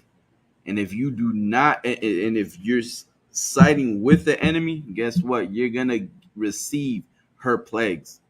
And the Most High said, receive not her plagues, man. Be not partakers of her sin. Like, you want solutions, you want answers, you want a better way, you want real solid answers, you want la pura neta, well then come into the ISUPK, man. This is the only place under Command Jerry Honda. This is the only place for salvation for our people, man. And this is the only place where we will serve Christ, man. While you see traitors, you know what I'm saying, leading you to the slaughter, guess what? We're saving our people, man. You know what I'm saying? We'll breathe life into them.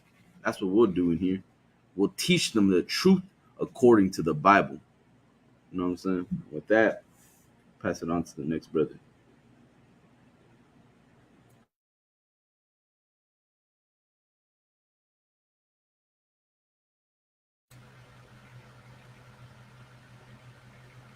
Shalom, shalom. Go ahead, we can hear you. Oh, okay. What I see there, it looks basically like a retarded show, because after they come and kill you, you come and pushing them in a wheelchair.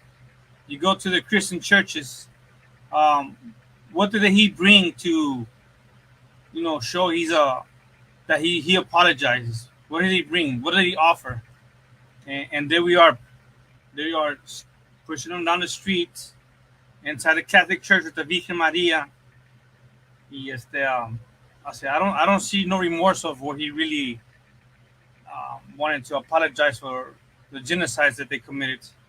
And they're taking photos of him, you know, like a baby shower, taking a baby shower pictures. That's what it looked like. Para mí todo eso, I don't know.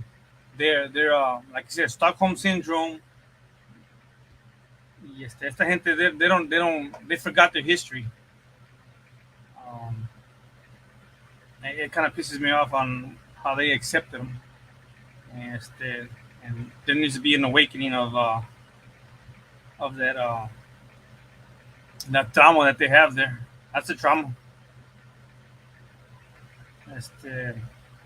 So, nuestra gente tiene que despertar de veras y enseñarle a la gente que this fake visit que hicieron estos perros, it was a show. It's a show that let's see, a ver quién le paga a quién. Sí. That's all I have to say. Khan Tawada, myself, for joining in today, man. And congratulations. I know you just got your name too. Khan, is that you? Sure. Yeah, congratulations. Chicago, getting your name, getting raised up. And just like this brother came into the truth, got raised up, got his name. This is what it's all about. This is how we make a change. Not like these so-called chiefs, these so-called elders. They're not making a change. They're actually playing history over again. That's what they're doing. They're repeating history by shaking that hand, by making another treaty, by accepting the forgiveness. All they're doing is prolonging the pain that has existed for 500 years. You have to understand that the Catholic Church, right? I'm going to go straight to the Catholic Church and these people that inherited everything that their forefathers stole, all the gold that they stole from the Aztecs, from the Incas, and from the Mayas, and built their church, their cathedrals, their monasteries, their places, everything they built with our gold. So that's what that church is made out of. In Italy, in Spain, that's what that is. That's our gold that they use. That's our riches that they inherited. They inherited everything to this day. You know what else they inherited? They inherited the spirit of our people. They also stole that. They not only stole our gold, stole our land, stole our culture, stole our heritage. They stole your grandma, your mom, your aunt, your dad, your uncle. They stole all of their souls too and took it with them. And now they're held captive in the beliefs that they bring with them in those ships. And in return, they taught you the same thing, an unbroken chain over and over and over again of lies and deceit. And we all fell into it. We are products of their lies. We live in the shadows of their robbery, thievery, rape, robbing, and murdering. We live in that shadow. Because your aunt, your great-grandmother, your great-great-grandmother, your great-great-great-grandmother believed every single lie that they were forced to believe. And in return, we are brought up with these lies. And our Native American Indian brothers are no different than us. And they're there kneeling and accepting and showing love and peace, thinking that things are going to change. But what they don't see, that it's been over 500 years and things have not changed. Native American Indian brothers, you still live on the reservation. Native American Indian brothers, your daughters are disappearing in the highest amount of any other culture in America. The abduction rate of Native American Indian women is higher than anybody else.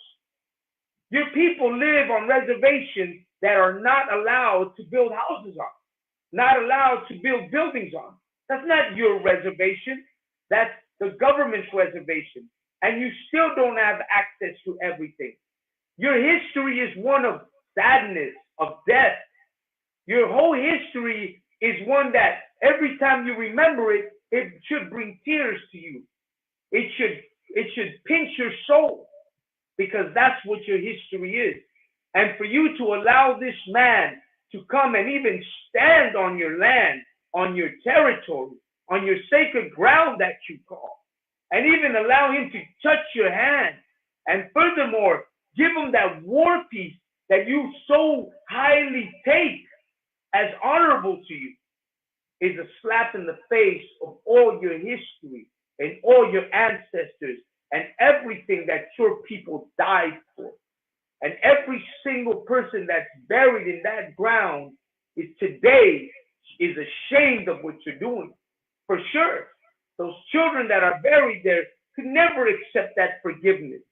Let me see the ones that went through there and lived through that and are alive today. They don't know how to forgive that because of what they experienced. I, for one, and I know my brothers in the UPK, we can never accept that forgiveness. I'll tell you what you can do.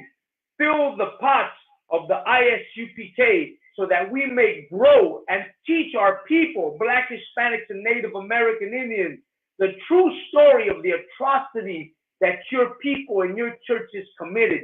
And give us the money so that we may spread this word even further and wake our people up to the reality of who they are. And close down your churches and close down your cathedrals and close down your schools and get the hell out of our neighborhood and stop your lies in our schools and take away that culture that we love so much that we print in our shirts of your fake Virgin Mary and that we tattoo on our bodies and that we paint on the murals of our neighborhood and on the back of our lowriders in our cars. Take that with you and help us erase the memories of the atrocities that you gave us. And most importantly, take that tainted lie away from our mind, body, and soul and keep it for yourselves and return to wherever hole of the hell it is that you came from and leave us alone so that we may be separate from you and that we may teach our children that are coming the truth about who we are and raise our children for who we really are, the 12 tribes of Israel, the Black, Hispanic, and Native American Indian, God's chosen people because he said we were. And take your lives with you and abandon all hope that we might forgive you for what you did because we can never do that. Ever. Me and my generations in my house will never do that. You know what I'm saying? I hope we all feel the same way. And I thank everybody for joining us today. And I thank all the brothers for participating in this show, man. The La Neta, the truth. Because this is an important show for all of us, man. We all need to participate. We all need to come in every week. And we need to speak about these things. Because no one else is speaking these, man. These words have been silent too long. And it's time that the generation hears what's coming out of our soul, that they might raise up warriors after us, and we may be the start of a whole new generation. This is La Neta, as always, every Monday at 8 o'clock, and I thank everybody for joining and participating with us. Don't forget, man, we on every week, every Monday, and we're going to bring shows just like this, man, to wake up our people. I thank all the brothers and sisters who joined us today, who commented, man, like, share, and push this show, man, because we need to wake up our people. Man, Black, Hispanic, and Native American Indians, it's necessary we come together and on one accord. With that, to all the brothers who joined me today, Shalom, Yahweh, Hashem, Yahweh, Shai, Baruch, Atah. Shalom, Yahweh, Hashem, Yahweh, Atah. Till next week, Israel. Shalom, Shalom, Israel. Shalom. Orly, carnal.